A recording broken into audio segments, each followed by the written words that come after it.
السلام علیکم. الحمدللہ رب العالمین والصلاة والسلام علی اشرف الانبیاء والمرسلین وعلی آلہ وصحبہ ومن استنى بسنتہ الی یوم الدین. اللہم اجعلنا منہم ومن الذین آمنوا وعملوا الصالحات وتواصوا بالحق وتواصوا بالصبر. آمین یا رب العالمین. ثم اما بعد فاعوذ باللہ من الشیطان الرجیم. بسم اللہ الرحمن الرحیم. رب اشرح لی صدری ویسر لی امری واحلل عقدۃ من لسانی یفقہوا قولی. اللہم ثبتنا عند الموت بلا الہ الا اللہ. اے ہمارے اللہ، ہمیں ہماری موت پر کلمہ لا الہ الا اللہ پر ثابت قدم رکھیے. آمین یا رب العالمین. سورۃ یاسین کی آیت نمبر 47 ہم نے شروع کر دی تھی، اور اس آیت کے اندر ہم دیکھ رہے تھے کہ ان لوگوں کا ذکر ہے جو کہ بات ماننے کی طرف نہیں آتے ہیں. آیت نمبر 47 میں ایک عمل کی یا ایک یوں سمجھ لیجئے کہ پریکٹیکلٹی کی طرف لانے کے لیے دعوت دی گئی تھی، اور ایک مائنڈ سیٹ کو واضح کیا گیا تھا کہ جو لوگ سنتے نہیں ان کا پھر ایٹیٹیوڈ کیا ہوتا ہے. وَإِذَا قِيلَ لَهُمْ أَنفِقُوا، اور جب ان سے کہا جاتا ہے کہ خرچ کرو مِمَّا رَزَقَكُمُ اللَّهُ، اس میں سے جو تمہیں اللہ نے رزق دیا ہے. قَالَ الَّذِينَ كَفَرُوا، وہ لوگ جنہوں نے کفر کیا ہے وہ کہتے ہیں لِلَّذِينَ آمَنُوا، ان سے جو ایمان لائے، أَنُطْعِمُ مَن لَّوْ يَشَاءُ اللَّهُ أَطْعَمَهُ، ہم ان کو کھلائیں جن کو اگر اللہ چاہتا تو اللہ کھلا دیتا. ان انتم الا فی ضلال مبین، یقیناً تم سب ایک کھلی گمراہی میں ہو. اس حصے کے اندر سورۃ یاسین کے ان لوگوں کے مائنڈ سیٹ کا ذکر ہے جو لوگ سننے کے لیے تیار نہیں ہوتے، اور یہ آیت آپ کو اسی حصے کے اندر محسوس ہو رہی ہے. اس میں ایک ہنٹ ہے کہ جیسے ہم نے اگر پچھلی آیت کو یاد کر لیں کہ آیت 46 میں ان کو ایمان لانے کی دعوت دی گئی تھی اپنے حال اور ماضی کو دیکھ کر، یا اپنے مستقبل اور ماضی کو دیکھ کر کہ تم اللہ کی طرف پلٹو اور ان نشانیوں سے اپنے آپ کو اللہ کے قریب لانے کا ایک طریقہ اور ذریعہ سیکھ لو. لیکن اس کے اوپر ان لوگوں نے خاموشی اختیار کی جب ان کو کہا گیا اتقوا اللہ.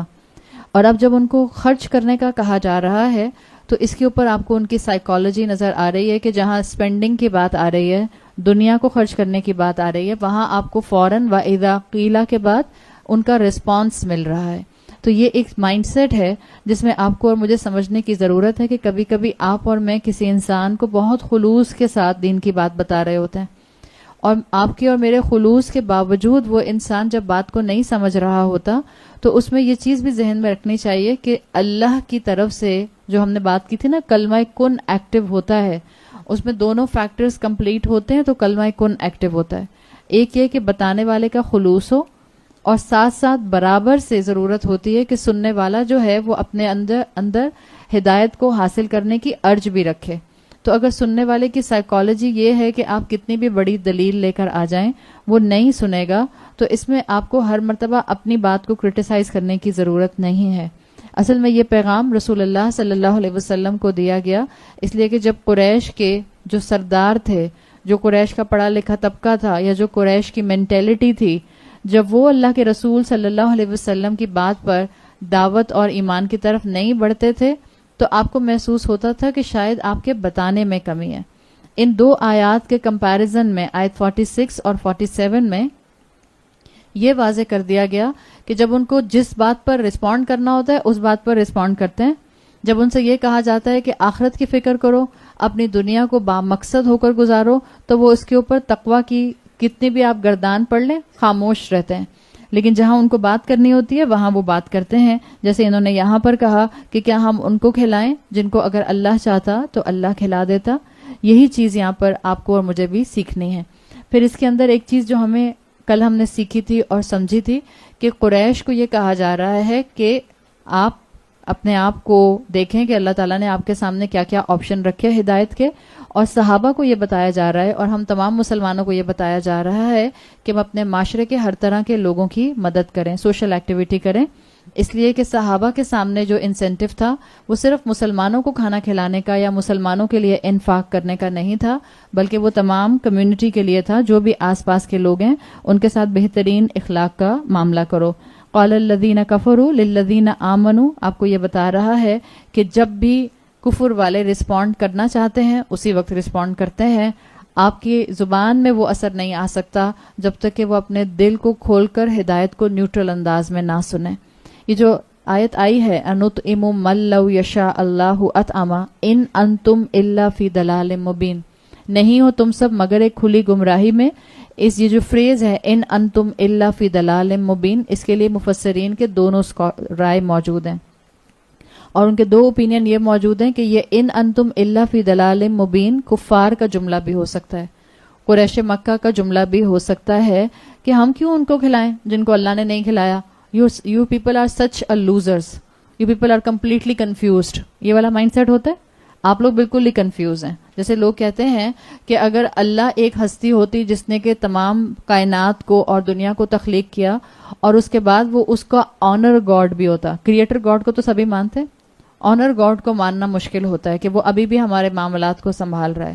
ایتھیسٹ اس لیے ایتھیسٹ ہو گئے کہ ان کا آنر گاڈ کا کانسیپٹ جو تھا وہ آہستہ آہستہ ڈیمینش ہونا شروع ہو گیا، کم ہونا شروع ہو گیا.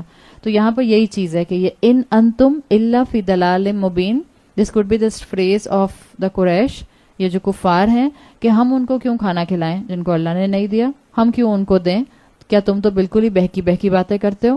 اور دوسرا کمنٹ یہ آتا ہے اس کے بارے میں کہ یہ اللہ کا رسپانس ہے ان لوگوں کے اوپر جو کہ سننے کے باوجود انکار کرتے ہیں. تو دونوں اوپینینز آپ کو جو ہیں وہ تفاسیر کے اندر مل جاتے ہیں. اس آیت سے آپ کو ایک چیز اور پتہ چلتی ہے کہ اکثریت نے اسلام کا انکار، پیچھے آیت نمبر 46 میں آیا تھا نا، اتقوا اللہ، اپنے ماضی کو دیکھو، حال کو دیکھو، مستقبل کو دیکھو اور اللہ سے ڈرو، اللہ کا خوف کرو، اللہ کی ناراضگی سے اپنے آپ کو بچاؤ. پیچھے یہی آیا تھا نا، تو اس کے اوپر کچھ نہیں بولے تھے. اور جب اللہ تعالیٰ کی طرف سے حکم آیا خرچ کرو تو فوراً جان نکل گئی اور بول پڑے. تو بہت سے اسکالرز اس بات کو ڈیفائن کرتے ہیں مختلف اینگل سے کہ اکثریت نے جو اسلام کا انکار کیا، جو ریلیجنز کا انکار کیا یا جو رسولوں کا انکار کیا، وہ زیادہ تر انکار فلسافیکل ریالٹیز کی وجہ سے نہیں کیا، پریکٹیکل ریالٹیز کی وجہ سے کیا. آج بھی بہت سے مسلمان فلسفی میں اسلام کو مانتے ہیں، اللہ ایک ہے، رسول اللہ صلی اللہ علیہ وسلم آخری رسول ہیں، رسول اللہ صلی اللہ علیہ وسلم کی تعلیمات موجود ہیں، نماز ہم پڑھتے ہیں، حج اور عمرہ کر لیتے ہیں. اتنی بات ہم سب مانتے ہیں. بیسک 5 پلرز آف اسلام آپ کو مل جائیں گے. فلسافیکل ریالٹیز میں بہت سے لوگ اسلام کا انکار نہیں کرتے، لیکن پریکٹیکل ریالٹیز میں جب بات آتی ہے قربانی دینے کی، جب بات آتی ہے دین میں آگے بڑھنے کی، جب معاملہ آتا ہے فاستبقوا الخیرات کا کہ ایک دوسرے کو نیکیوں میں کمپیٹ کرو، تب زیادہ تر لوگ مار کھا جاتے ہیں، پریکٹیکل ریالٹیز میں دور بھاگ جاتے ہیں. آپ کی اور میرے لیے مسلمان ہونا اور مسلمان ہوتے ہوئے آپ کا اور میرا ایک اللہ پر ایمان رکھنا، کلمہ پڑھنا کوئی مشکل بات ہے؟ کوئی مشکل بات نہیں ہے. لیکن شادی بیاہ کے معاملات کے اندر سنتوں کو زندہ کرنا، اسراف کو ختم کرنا، غیر اسلامی کلچر سے اپنے آپ کو دور کر لینا، بدعات سے اپنے آپ کو دور کر لینا، ایک مسلمان عورت کا حال حلیہ اپنا لینا آسان ہے یا مشکل ہے؟ پریکٹیکل ریالٹیز کی وجہ سے لوگ اسلام سے دور ہوتے ہیں. یہی چیز یہاں بتانے کی کوشش کی جا رہی ہے ان 2 آیات کے تناسب سے. انہوں نے بھی یہی کہا کہ ہم غریب کی مدد کیوں کریں جب اللہ نے ان کو کھانا نہیں کھلایا. This is actually height of the arrogance. ہم کیوں کسی غریب کی مدد کریں جب اللہ تعالیٰ نے ان کو نہیں دیا. بعض لوگ اور خاص طور پہ پڑھا لکھا اور پیسے والا طبقہ، ہمارے طبقے کا ایشو ہے یہ. ہم لوگ کھلم کھلا بہت ہاتھ خرچ کرتے ہیں، کھول کر خرچ کرتے ہیں سوشل ایکٹیویٹیز پر، لوگوں کی مدد کرنے میں، فلنتھراپسٹ ایکٹیویٹیز میں. لیکن بہت سے ایسے لوگ ہیں جو دل کھول کر خرچ کرتے ہیں معاشرے کی اصلاح کے لیے، معاشرے کی بہتری کے لیے.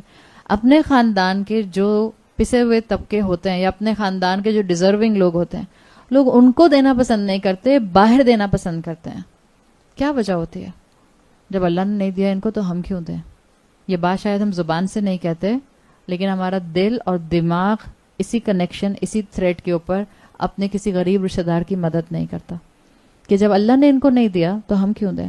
اسی لیے ہمارے لیے باہر اخلاق دکھانا آسان ہوتا ہے، گھر کے اندر با اخلاق بن کے رہنا مشکل ہوتا ہے.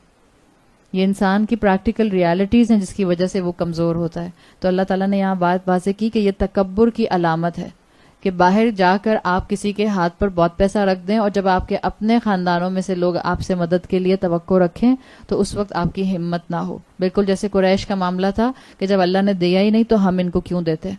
بڑے بڑے اسلام کے لاجیکل ریالٹیز کا انکار کرنے والے, اور اگر ریالٹیز کے بارے میں کوئی بات پوچھی جائے تو خاموش رہنے والے, اور اگر جواب دینے بھی والے تو بہت ہی ایروگنس کے ساتھ ایبناکشیس وے میں جواب دینے والے. یہ پرسنالٹی آپ کو اس آیت میں نظر آ رہی ہے. اس آیت تک سورت یاسین کا چوتھا حصہ مکمل ہو جاتا ہے. اب آگے پانچواں حصہ آ رہا ہے, اور اس پانچویں حصے میں آپ کو آخرت کے حصے کے اوپر, آخرت کی دنیا کے بارے میں, آخرت کے معاملات کے بارے میں بات نظر آئے گی. آپ کو میں نے بالکل شروع میں بتایا تھا کہ سورت یاسین کے اندر آپ کو ایمانیات ثلاثہ پرومیننٹلی نظر آتے ہیں.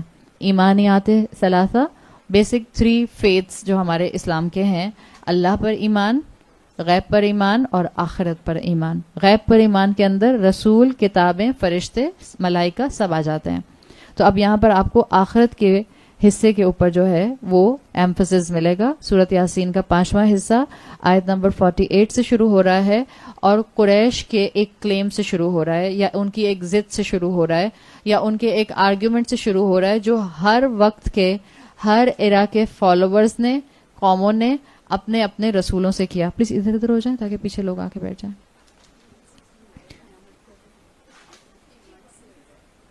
میں نے وہاں پہ کہاں سے شروع کیا تھا؟ 51 سے ہو رہا ہے, اور چوتھا حصہ کہاں ختم کیا؟ اچھا ٹھیک ہے, اب آپ اس کو یہاں سے 5واں حصہ کر لیجیے اس سیکوینس پہ. 5ویں حصے کو ہم آیت 48 سے شروع کر رہے ہیں, ٹھیک ہے؟ تو آپ کے پچھلا سیکوینس آپ لوگ لکھ رہے ہیں نا, اس کو کریکٹ کر لیجیے گا. آیت کا 5واں حصہ, سورت کا 5واں حصہ آیت 48 سے شروع کریں گے. وَيَقُولُونَ مَتَى هَذَا الْوَعْدُ إِن كُنتُمْ صَادِقِينَ, اور وہ کہتے ہیں کہ لے آؤ اپنا وعدہ اگر تم سچے ہو. تمام رسولوں نے اس جملے کو اپنی اپنی قوموں سے سنا, اور تمام رسولوں نے, یاد رکھیے جو عذاب آئے قوموں کے اوپر وہ رسولوں کی نیشنز کے اوپر آئے, اس لیے کہ رسول آتے تھے اسپیسیفک نیشن کے اوپر حجت تمام کرنے کے لیے. اور جب رسول کی بات کو قوم ایک سرٹن وقت پر انکار کر دیا کرتی تھی, جب اس قوم کی مدت پوری ہو جاتی تھی, تو اس سے پہلے کہ اللہ تعالیٰ اس قوم پر عذاب لاتے, اللہ تعالیٰ پہلے اس قوم کی زبان سے حجت تمام کروایا کرتے تھے. اور یہ تمام رسولوں نے جملے فیس کیے اور اس طرح کی یہ سٹیٹمنٹ فیس کی کہ وہ اپنے رسولوں کو, فالوورز اور قومیں کہا کرتی تھیں کہ لے آؤ اس وعدے کو, اس سزا کو جس کی تم بات کرتے ہو اگر تم سچے ہو. اللہ کے رسول صلی اللہ علیہ وسلم سے بھی چڑ چڑ کر یہ بات قریش کے لوگ پوچھا کرتے تھے کہ محمد تم اتنا ڈراتے ہو, ہمیں اتنا انذار کرتے ہو, اتنا خوفزدہ کرتے ہو, تو ٹھیک ہے بتا دو ہمیں وہ قیامت کا وقت کب آئے گا, لے کر آؤ ہمارے سامنے اور ہم دیکھ لیں کہ کیسے وہ قیامت کی گھڑی جو ہے ہمیں نقصان پہنچا سکے گی. جب بھی رسولوں کو یہ جملہ کہا جاتا تھا کہ لے آؤ اس ساعہ کو جس کی تم ہمیں دھمکی دیتے ہو, ہمیشہ رسول کہا کرتے تھے ان ادری اقریب, میں نہیں جانتا, ہو سکتا ہے کہ وہ قریب ہی ہو. اللہ کے رسول صلی اللہ علیہ وسلم تک کو قیامت کا آخری ساعہ کا علم نہیں دیا گیا, اور اللہ نے کسی نبی, کسی رسول کو قیامت کا علم نہیں دیا. یہاں پر بھی یہی اینگل بتایا گیا کہ قریش آ کے پوچھتے تھے, آپ صلی اللہ علیہ وسلم نے بتا دیا کہ مجھے اس گھڑی کا علم نہیں ہے. رسول یہ بتانے نہیں آتے تھے کہ کس مہینے میں, کس تاریخ کو, کس دن قیامت آئے گی. رسول بتانے آتے تھے کہ اس قیامت کے آنے سے پہلے اپنی تیاری کر لو. آپ دیکھیں دنیا انہی بحثوں میں الجھی ہے نا, قیامت کب آئے گی, ڈومز ڈے کب آئے گا. کتنی مرتبہ پچھلے 15 سال کے اندر 3 مرتبہ تو ڈیٹ آ چکی ہے قیامت کی, 3 مرتبہ میں تو قیامت آئی نہیں. لوگوں کے کہنے سے قیامت نہیں آتی, یہ اللہ کی باندھی ہوئی گھڑیاں ہیں, یہ اللہ کا باندھا ہوا حساب ہے, اور یہ اللہ کے حکم سے ہی آتا ہے. مگر اللہ تعالیٰ نے قرآن میں جن چیزوں کے اوپر فوکس کرنے کا کہا, اکثریت نے اس کے اوپر فوکس نہیں کیا, اور اس فوکس نہ ہونے کی وجہ سے اکثریت جہنم کا حصہ بنے گی. بعض احادیث میں یہاں تک نریشنز میں آتا ہے گو کہ اس کے اندر یاجوج اور ماجوج کی قومیں بھی شامل ہوں گی, ان کے لوگ بھی شامل ہوں گے, لیکن احادیث کا مفہوم یہ بتاتا ہے کہ جہنم کے اندر ہر 1000 میں سے 999 کو جہنم میں ڈالا جائے گا. آخرت میں ہر 999 آؤٹ آف 1000 999 جہنم میں جائیں گے. ہاں یہ ضرور محدثین بتاتے ہیں کہ اس میں میجورٹی یاجوج ماجوج کی ہوگی. یاجوج ماجوج کے بارے میں آپ نے پڑھا ہوگا, آپ لوگوں میں سے جنہوں نے سورہ کہف پچھلے سال میرے ساتھ کی تھی, ہم نے کافی تفصیل سے اس پر بات کی تھی کہ وہ کس طرح سے بالکل پانی کے بہاؤ کی طرح. ینسلون کا لفظ آتا ہے بہتے ہوئے نکل آنا. اس طرح سے وہ قیامت کے قریب جو ہیں یاجوج ماجوج نکل آئیں گے. تو بہرحال اللہ تعالیٰ نے قیامت کی نشانیاں قیامت میں بتائی ہیں، اس لیے نہیں کہ اب تم پروفیسی کرنے لگ جاؤ کہ کس مہینے میں، کس سال میں، کس دن جو ہے، کس گھڑی سے قیامت شروع ہوگی. قیامت کی تیاری کے لیے آپ کو اور مجھے الرٹ کیا گیا ہے. اور اسی قیامت کی تیاری کے ریفرنس میں آپ دیکھیں جو انذار قرآن میں آتا ہے. میں نے شاید پہلے بھی بتایا تھا کہ قرآن میں انذار کا پروسیس 3 سٹیپس میں بتایا گیا ہے. آپ کو نظر آتا ہے کہ جب بھی رسول آتے تھے تو وہ وارننگز کو 3 سٹیپس پر دیا کرتے تھے. یا یوں سمجھ لیجئے کہ انذار کے 3 سٹیجز ہیں. ایک، رسول وارن کرتے تھے کہ اپنا عمل درست کر لو اس سے پہلے کہ قوم پر تباہی آ جائے. یہ وارننگ نمبر 1 ہوتی تھی جو دنیا میں قوموں کو جگانے کے لیے دی جاتی تھی. دوسری وارننگ آتی تھی یہ بتانے کے لیے کہ دیکھو قیامت کا دن آنے والا ہے، اس دنیا کے اوپر ہی سارا اتفاق مت کر لو، اس دنیا پر فوکس کر کے آخرت کو مت بھول جانا. تو ایک آتا تھا، ایک وارننگ کی سٹیج ہوتی تھی، اپنی ہی قوم کو بتایا جاتا تھا رسولوں کے ذریعے کہ دیکھو تمہارے اوپر سزا آ سکتی ہے اگر تم نے گناہ نہ چھوڑے. دوسرا رسول بتاتے تھے اسٹیج نمبر 2 آف وارننگ کہ قیامت کا دن آئے گا اور پھر تمہیں اپنے گناہوں کی ساری ججمنٹس جو ہیں، جو ساری پریزنٹیشنز ہیں وہ اللہ کے سامنے رکھنی ہوں گی. اور تیسرا سٹیپ وارننگ کا آتا تھا کہ جہنم کی آگ گناہگاروں کا انتظار کر رہی ہے. آپ کو کانسٹنٹ قرآن کی یہ تھیم ملتی ہے کہ انذار کے آپ کو یہ 3 سٹیجز ملتے ہیں اور یہ تینوں سٹیجز کا وعدہ اللہ نے کیا ہے. یہ جو انداز ابھی آیت نمبر 48 میں آیا کہ آخرت کا مذاق بنا کر رسول کے ساتھ انسلٹنگ وے میں کہنا کہ لے آؤ جو قیامت جس کی تم باتیں کرتے ہو، لے آؤ اس سزا کو. جب یہ سارکیسٹک جوکس کیا کرتے تھے، جب یہ سارکیسٹک وے میں رسولوں کا مذاق اڑایا کرتے تھے تو اس وقت ان کو یہ بات یاد رکھنی چاہیے جو رسول بتا چکے، جیسے ہم پیچھے سورہ یاسین میں پڑھ آئے، نکتبو، ہم لکھ لیتے ہیں. سنکتبو بھی آتا ہے سورہ کہف کے اندر، یہاں پر آیا تھا نکتبو. نکتبو ہم لکھ رہے ہیں یا ہم لکھ لیں گے. نکتبو دونوں طرح استعمال ہوتا ہے، پریزنٹ اور فیوچر دونوں پہ. اور اللہ تعالیٰ نے ہمیں جب پیچھے سورہ یاسین میں یہ بات بتائی تھی تو ہم نے وہاں کافی تفصیل سے بات کی تھی کہ نکتبو اور احصیناہ میں فرق کیا ہے. احصیناہ جو ہے وہ لوح محفوظ کی بات ہے جو اللہ تعالیٰ نے انسانوں کی تقدیریں انسانوں کے دنیا میں آنے سے بھی 50,000 سال پہلے لکھ لی تھیں. اور نکتبو کے اندر ہماری ڈے ٹو ڈے روٹین لکھی جاتی ہے، ہماری ڈے ٹو ڈے نیکیاں اور گناہ لکھے جاتے ہیں. اور ہم نے اس وقت یہ بات سیکھی تھی کہ نکتبو میں لکھنے والے کون ہوتے ہیں؟ کرامن کاتبین ہوتے ہیں، فرشتے لکھتے ہیں. لیکن اللہ تعالیٰ نے اس صورت میں یہ نہیں کہا تھا کہ ہمارے فرشتے لکھتے ہیں. اللہ کے پاس الفاظ کی کمی تو نہیں ہے، لیکن اللہ نے یہ نہیں کہا کہ ہمارے فرشتے لکھتے ہیں. اللہ نے کہا ان قریب ہم لکھ لیں گے. کیوں کہا؟ اس لیے کہ اللہ تعالیٰ کا غضب ان لوگوں کے اوپر اتنا بھڑکتا ہے جو اپنے رسول کے پیچھے انسلٹنگ وے میں ہر وقت یہ کہتے رہتے ہیں بتاؤ کب قیامت آئے گی، بتاؤ کب گھڑی آئے گی، بتاؤ تمہاری بتائی جانے والی سزا جو ہے وہ ہم پر کب وارد ہوگی. اللہ کا ایسے جملے بولنے والے پر اتنا غضب بھڑکتا ہے کہ اللہ تعالیٰ نے یہ بات ایسے مینشن کی کہ جیسے میں لکھ رہا ہوں، ہم لکھ رہے ہیں. کسی چیز کا اللہ کا لکھنا اور کسی چیز کا فرشتوں کا لکھنا آپ کو اس کی انٹینسٹی کا لیول بڑھنے کا اندازہ خود بتا دے گا کہ جس چیز کو اللہ لکھے گا اسے کوئی مٹا نہیں سکتا اور وہ کتنا پروفاؤنڈ وے میں لکھا جائے گا. تو جب رسولوں کا مذاق اڑایا جاتا ہے اللہ کی نظر میں یہ رسولوں کا مذاق اڑانا، ان سے اس طرح بات کرنا کہ اچھا بتاؤ کون سی سزائے لے کر آؤ، اس پر اللہ کا غضب بھڑکتا ہے. اور ہم یہ پڑھ چکے ہیں کہ اللہ مذاق اڑانے والوں کو ہدایت نہیں دیا کرتا. اللہ غافلین کو ہدایت دے سکتا ہے، اللہ کافرین کو ہدایت دے سکتا ہے، اللہ جاہلین کو ہدایت دے سکتا ہے، اللہ مستہزئین کو ہدایت نہیں دیا کرتا. آگے آیت نمبر 49 میں دیکھیں پہلا سٹیپ آیا وارننگ کا کہ جو تم دنیا میں قیامت مانگتے رہتے ہو، گھڑی مانگتے رہتے ہو، اس کی فکر نہیں کرو. قیامت کے آنے سے پہلے قیامت کی تیاری کرو. بالکل جیسے انذار کے 3 سٹیجز میں پہلا سٹیج کیا تھا؟ قوم کو ڈرایا جاتا تھا کہ اپنی تباہی سے پہلے اپنے آپ کی اصلاح کر لو.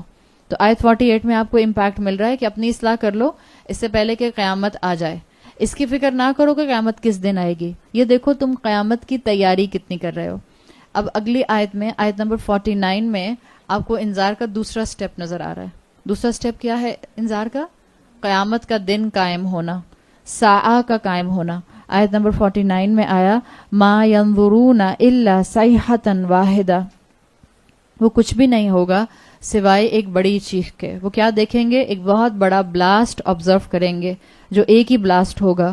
تأخذہم وہم یخصمون، وہ ان کو آ کے گریب کر لے گا. وہ جو ایک بڑا بلاسٹ ہوگا، تأخذہم، ان کو آ کے دبوچ لے گا، ان کو آ کے گریب کر لے گا. وہم یخصمون، اور وہ آپس میں اسی بات میں بحثوں میں اور جھگڑوں میں مصروف ہوں گے. یہ جو یہاں لفظ آیا ہے، آپ بہت ان یوزول پڑھتی ہیں اس لفظ کو. قرآن میں آتا ہے یختصمون، آتا ہے یختصمون، یہ ہے یخصمون، خا کی زیر اور صاد کی زیر کے ساتھ. اصل میں یہ لفظ بنا یختصمون سے ہی ہے.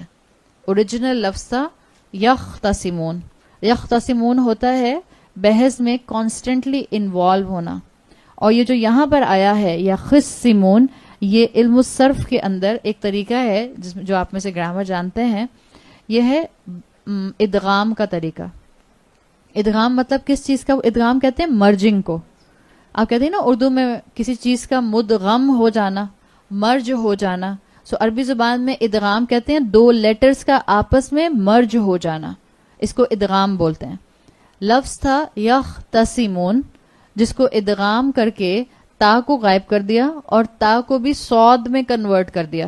اگر آپ لکھیں یختصمون یا خا تا صاد میم واو نون، تو آپ کو اس میں صاد پر یختصمون میں تشدید نہیں ملتی. جب آپ سورت یاسین میں لفظ دیکھ رہی ہیں اس آیت کے اندر، وہ ہے یخصمون، تو صاد پہ تشدید ہے. اس کا مطلب ہے جو تا تھی اس تا کو بھی صاد میں کنورٹ کر کے ان دونوں کا ادغام کیا گیا ہے. سمجھ آیا؟ جو الحمدللہ جن کو تجوید اور گرامر آتی ہے وہ فوراً اس چیز کو سمجھ جاتے ہیں کیوں کیا گیا ہے. یہ اس کو کہتے ہیں صیغۃ المبالغہ، ایگزیجریشن ہے، جس کو ہائپر بول کہتے ہیں انگریزی میں. ہائپر بول آتا ہے کسی چیز کو بہت بڑھا چڑھا کر بیان کرنا. انگریزی میں جب آپ کہتی ہیں کسی چیز کے لیے کہ یہ بڑی ایگزیجریٹڈ چیز ہے، آپ مثال کے طور پہ آپ اپنے بچوں سے کہتی ہیں میں تمہیں 10 لاکھ دفعہ کہہ چکی ہوں. آپ نے واقعی 10 لاکھ دفعہ کہا ہوتا ہے؟ یا کہتی ہیں نہیں اوہو محاورے میں کہہ رہی ہوں. بچہ آپ سے پوچھتا ہے اماں فریج میں کیا ہے؟ آپ کہتی ہیں 10 چیزیں رکھی ہیں. بچہ فریج کھولتا ہے 1 2 3 4 دی اینڈ. اماں یہ تو 4 ہیں. اماں کہتی ہیں او ہو تم تو جملہ ہی پکڑ لیتے ہو، میں تو محاورتن بول رہی تھی. بولتے ہیں نا اس طرح سے. انگریزی اور اردو یا کسی بھی زبان میں جب ایگزیجریشن ہوتی ہے تو اس میں یہ ایلیمنٹ ہوتا ہے کہ آپ ایگزیکٹ سچی بات نہیں کر رہے ہوتے.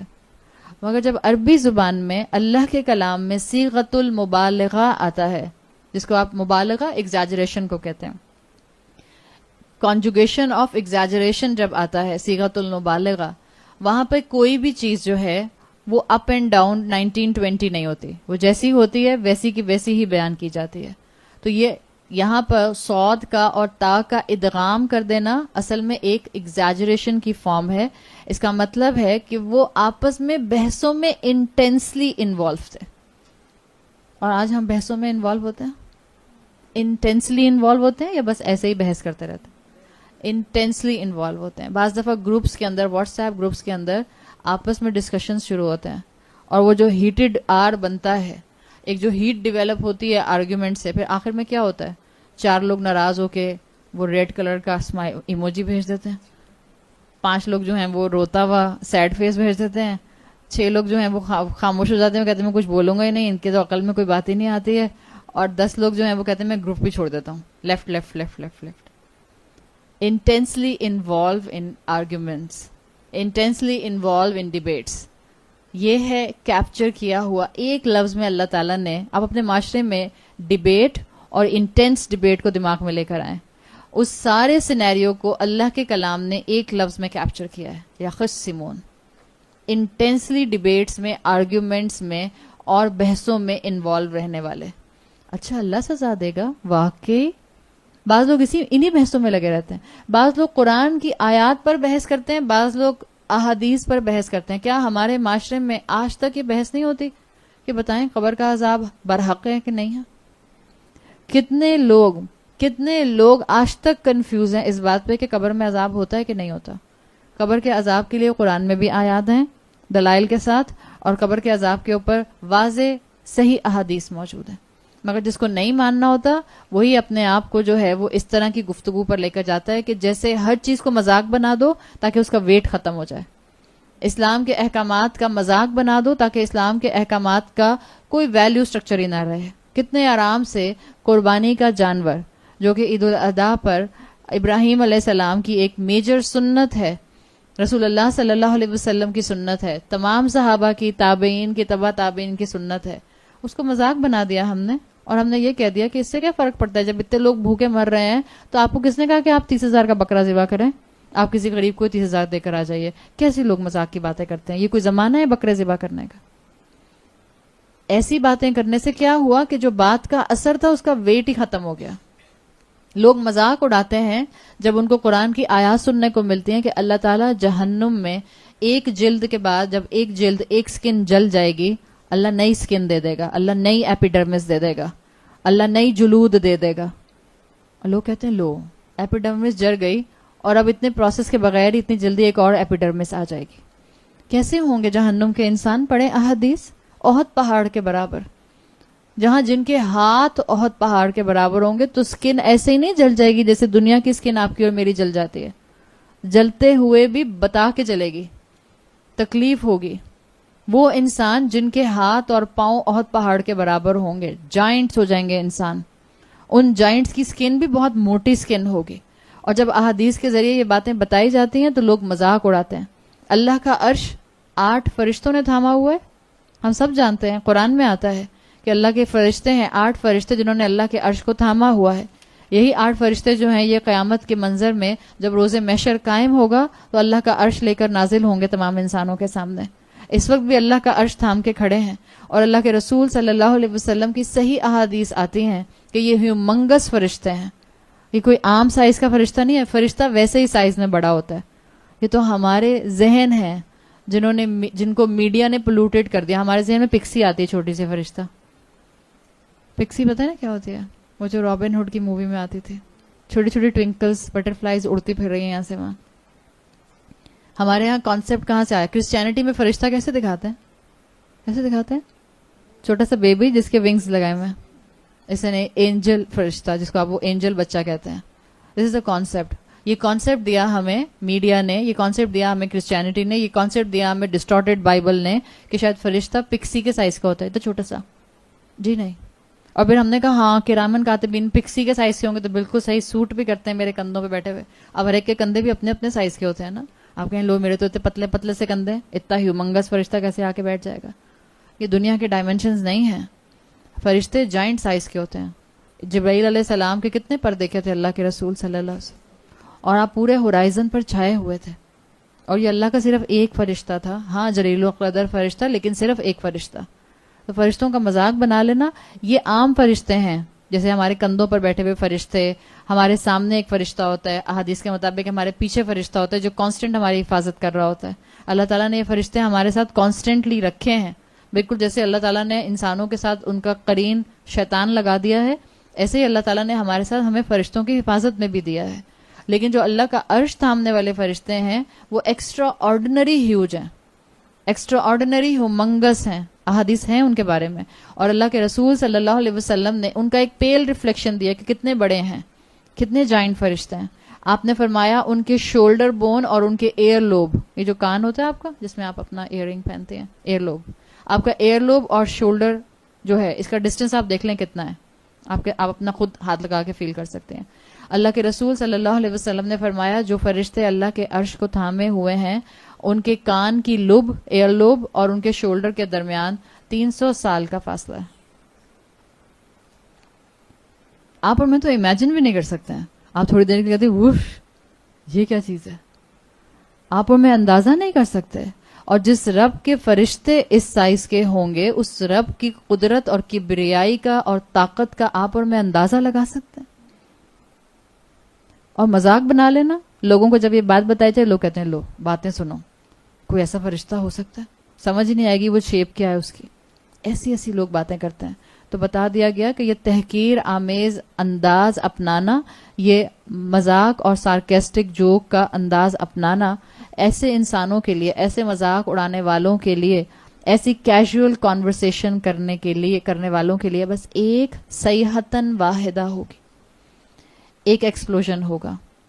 ہم پیچھے پڑھ آئے نا، ہم نے پیچھے پڑھا تھا دوسرے حصے میں جہاں ہم نے کہانی پڑھی تھی. اہل القریہ کو، اصحاب القریہ کو ایسے ہی ختم کیا گیا تھا نا.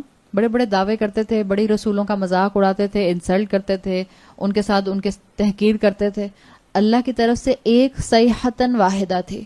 اللہ نے ان کو بالکل بجھی ہوئی آگ کی طرح کر دیا. تو بالکل یہاں پر بھی یہی چیز بتائی گئی ہے کہ جیسے اللہ نے اہل القریہ کو ختم کیا تھا، اے قریش، اللہ جس وقت چاہے تم کو بھی ایک صیحتاً واحدہ کے ساتھ ختم کر دے اگر تم نے اپنے ماضی سے سبق نہ لیا. History can repeat itself at any time. اور بعد میں آنے والے بھی ان آیات کو پڑھ کے اپنے لیے سبق لے لیں کہ اگر انہوں نے اپنے دین کا مذاق اڑانا نہ چھوڑا تو اللہ کی سزا کسی وقت بھی آ سکتی ہے. واضح کر دیا گیا.